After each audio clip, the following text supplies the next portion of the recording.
Let me show you in this video how fucked narcissistic abuse is. You ever try to leave me? I will kill you. I will hunt you down, and I will kill you. Listen closely. Things aren't always as they seem.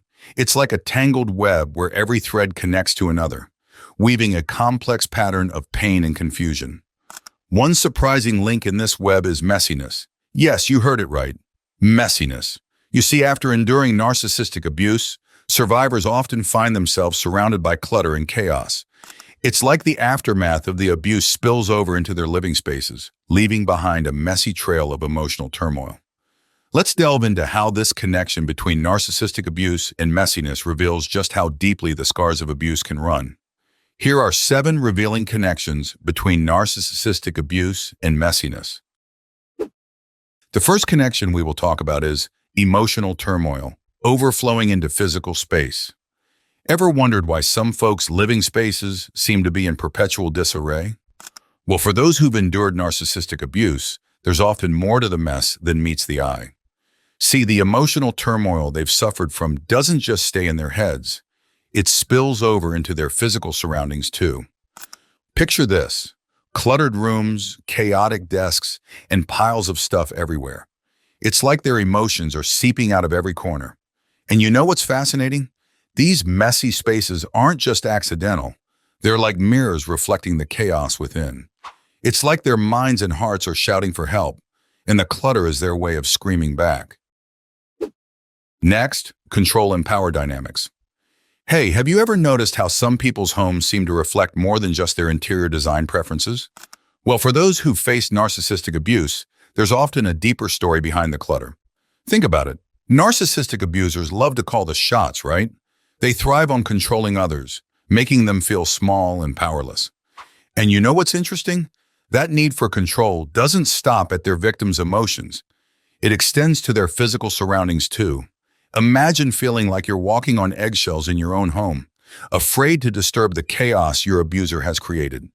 It's suffocating. And what's even worse, it's how the messiness becomes a tangible reminder of their dominance. It's like their way of saying, I'm in charge here and don't you forget it. But here's the thing, clutter doesn't equal control, and chaos doesn't mean power. It's just another way for the abuser to keep their victim under their thumb. And until they can break free from that cycle, they'll continue to feel like they're suffocating under the weight of someone else's control. Number 3, hoarding as a coping mechanism. Hey, have you ever wondered why some people seem to hold on to things like their treasures? Well, for those who've been through narcissistic abuse, hoarding isn't just about collecting stuff. It's about survival. Picture this. Every item they hoard is like a shield, protecting them from the emotional turmoil left behind by their abuser. It's like they're building a fortress out of possessions, hoping it'll keep the pain at bay.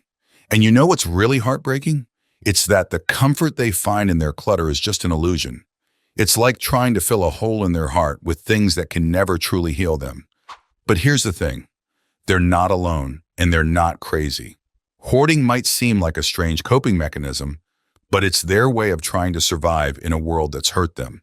And until they can find healthier ways to cope, their clutter will continue to pile up, a tangible reminder of the pain they're trying so desperately to escape. Now, let's talk about number 4, avoidance of confronting trauma. Have you ever noticed how some people seem to avoid dealing with their past? Well, for those who've been through narcissistic abuse, clutter isn't just about untidy rooms. It's a way to dodge confronting painful memories. Imagine feeling like your past is a dark cloud hovering over you, and the clutter is your way of hiding underneath it. It's like building a fortress of messiness to shield yourself from the pain. And you know what's even more challenging? It's that the clutter provides a temporary escape, a distraction from the haunting memories that lurk beneath the surface. It's like they're saying, if I can't see it, it can't hurt me. But here's the thing. Avoiding the pain doesn't make it go away. It just buries it deeper, making it even harder to confront in the long run. And until they can find the courage to face their demons head on, their clutter will continue to serve as a barrier between them and the healing they so desperately need. Number 5, self-worth and identity. Ever thought about how our surroundings can reflect how we feel about ourselves? Well, for those who've endured narcissistic abuse, it's like their messy spaces mirror the chaos inside. Imagine feeling like you're constantly questioning who you are, like your sense of self is slipping through your fingers. It's like their abuser has left a mark on every corner of their being. And you know what's really tough? It's how the clutter piles up and adds to that sense of worthlessness. It's like each item represents another piece of their shattered identity. But here's the thing. They're not defined by the mess, and they're worth so much more than they realize.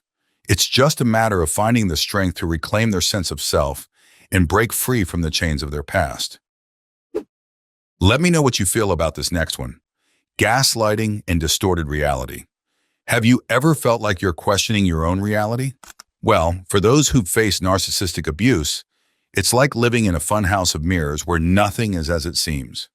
Gaslighting is a sneaky tactic used by abusers to make their victims doubt themselves and their perceptions of reality. Imagine feeling like you're losing your grip on what's real and what's not. It's like being stuck in a maze with no way out. And you know what's really tough? It's how the clutter around them adds to that sense of confusion and disorientation. It's like their abusers' lies are staring back at them from every corner. But here's the thing. They're not crazy and they're not alone. It's just another way for their abuser to keep them under their control. And until they can break free from that cycle, they'll continue to feel like they're drowning in a sea of unreliability and instability. Lastly, reclaiming control through decluttering. Ever wondered how something as simple as tidying up could hold the key to reclaiming power after enduring narcissistic abuse?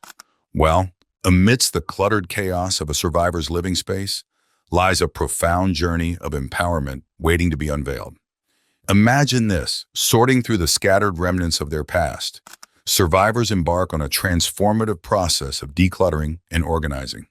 It's not just about tidying up, it's about reclaiming control and autonomy. Picture them amidst piles of belongings, reclaiming their space one item at a time. With each discarded item, they shed layers of the past, liberating themselves from the grip of their abuser's influence. It's a symbolic act of defiance, a declaration that they refuse to be defined by their trauma. As they rearrange their environment, they're also reshaping their sense of self and reclaiming their agency. Each organized drawer and cleared surface becomes a testament to their strength and resilience. And you know what's truly remarkable? Through decluttering, survivors find healing. It's a cathartic process, a tangible manifestation of their journey toward wholeness and self-empowerment. With each space they reclaim, they're not just cleaning up, they're reclaiming their power and rewriting their narrative. So next time you see someone tidying up, remember, they're not just organizing their belongings, they're reclaiming their autonomy and paving the way for a brighter future. The connection between narcissistic abuse and messiness runs deep, intertwining psychological, emotional, and environmental factors. Understanding these connections sheds light on the complexities of the survivor's experience and underscores the importance of providing support and validation as they navigate the journey toward healing and reclaiming their lives from the clutches of abuse-induced chaos.